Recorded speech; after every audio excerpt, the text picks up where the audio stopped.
Cal's reputation for passing the ball, Stanford made its reputation running the ball. Will this team be more balanced than anybody you faced the last couple weeks?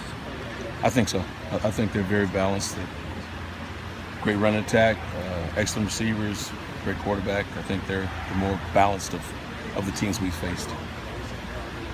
You get ready for a team like Stanford, you always hear the word physical, and then USC comes, it's always athletic. You guys are a pretty athletic team. Do you feel like you match up better against a team like USC than Stanford?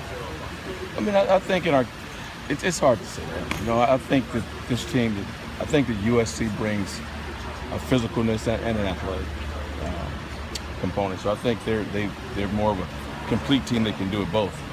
So we're excited to get out there and see how we match up.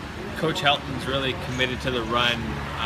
Have you seen a difference with him at head coach as opposed to when Sark was there? No, I think the offense is very similar. I think they are.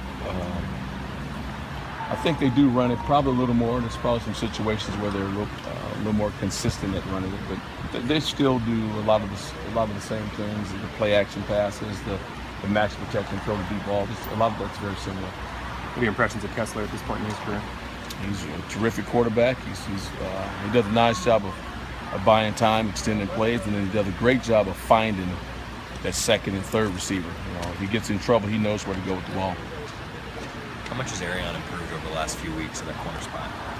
No, I think Arion has done a nice job improving. I think overall he's better. I think there's still a couple things he can work on that will really improve. But overall, we're happy with the improvement. You know, Arion and a lot of those guys in the back end. The linebacker group's another one that's made some strides. Talk about your perspective on your linebacker group. No, I think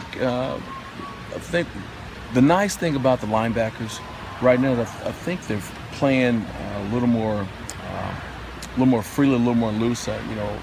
Early on, I think we put a lot on them, and those guys were thinking a lot, and not only inside but the outside. I think all those guys were trying to do too much, and at times maybe pressing and trying to make plays they didn't have to make. I think right now we're in a good place where they're playing and just trying to make the plays they're supposed to make and just letting things come to them. And I think that's why we've seen some improvement down the stretch.